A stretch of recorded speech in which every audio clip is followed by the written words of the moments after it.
only one UK engineer turned out in the entire course on the PhD project. It's ridiculous, given how lucrative it is to be an engineer these days. It's madness, in fact, because we need engineers, lots of them. There's a huge number retiring, for instance. So, I mean, I digress a bit, but hopefully it's a full answer to your point. We are growing, it is good news. Low pay is a consequence of having low skills. And we don't want to be a low skill, low wage economy. To do that, you have to be a high productivity, high skill economy, which means you've got to learn and educate. Yes, so I'm going on a lot, aren't I? So who was the next question was this gentleman here. And then if I may, can I have one or two more? Okay, well, this gentleman at the front has had his hand up too. So I'll take a question from you, sir, and then if we maybe have the final question from the gentleman at the front. So this gentleman first, and then you, sir. Unlike the last speaker, I'm unencumbered by economics, even at GCE level. I would hate to ask you a political question, particularly so close to an election. But in one of your earlier slides, you showed the possibility of various risks in certain areas of the world, like China and the USA, and the probability of those happening. I think you started off with the USA at 40% probability. I noticed you didn't put down Russia. I wonder if you would like to say something about that. The global economic impact of Russia is actually quite limited because it isn't a well-developed economy, and its economic impact, therefore, is very small. The human impact, threat it poses from its size of it, its nuclear weapons and so forth, is a different matter. But the economic impact is actually quite limited at the global level. Forgive me. Let's just suppose the worst happens and they push more people into Ukraine, for example, which triggers more sanctions in more countries. Will that not have some kind of impact? Well, I think it would push Europe into recession.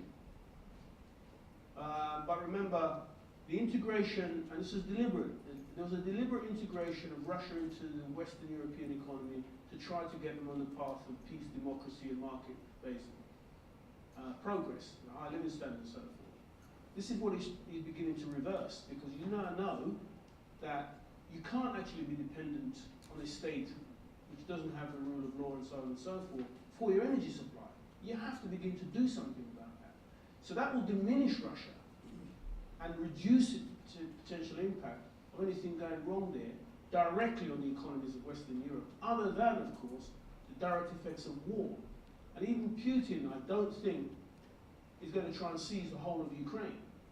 I mean, for a start, I don't think it is possible to do it, because I think he'd face clearly civil war in Ukraine, and you just can't see it depends on the logic of this, but can't see why you'd want to do it.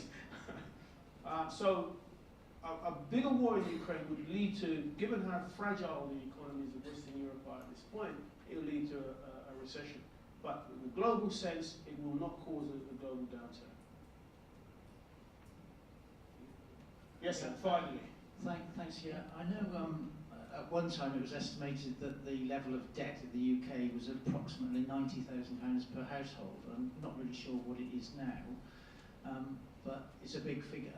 And my question is there an optimum level of debt for the UK economy? And if there is such a thing, how many years away are we, would you predict, to getting back to that level of debt?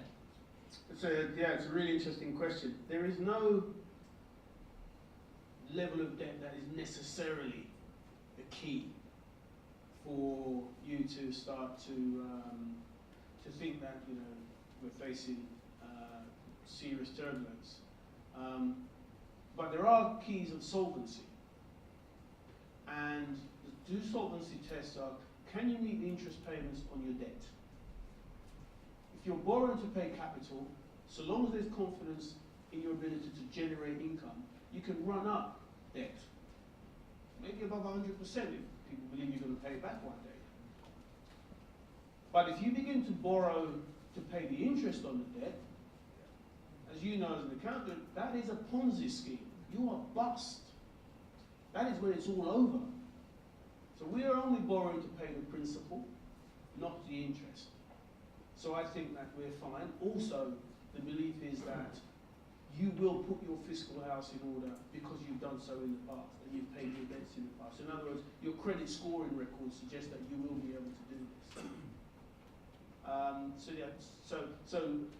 I could say, if I said 100%, we'd say, yeah, but you know, debt in China, in Japan is 135% of annual disposable income, and yet they can still do it. And the other part of it is how much of it is external and how much of it is internal.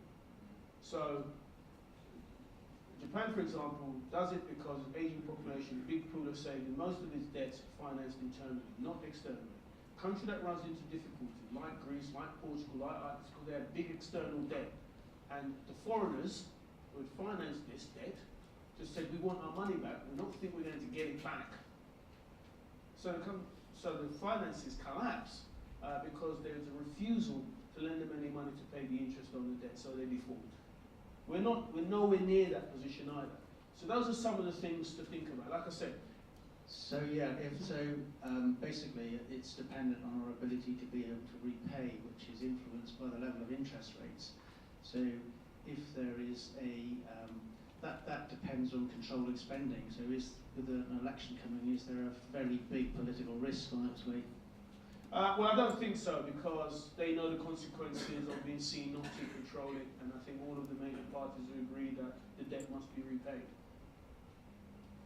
And that there isn't a huge difference in the macroeconomics of accepting the logic of this, you know. No party would clearly want to cause a run on the pound, the sterling crisis, which would be the consequence, sharply high long-term borrowing costs, which would be the consequence of being irresponsible with public finances. This is one of the disciplines. You cannot be irresponsible with public finances. You must get the budget deficit down in the medium term. Otherwise, we will face crises, no question. Can we just do one last quick question? It's up to the chairwoman. I think we'll really run tight on time now. So, just a reminder, if you wanted to put your name forward for the John Lewis voucher to fill the form in. But thank you very much indeed.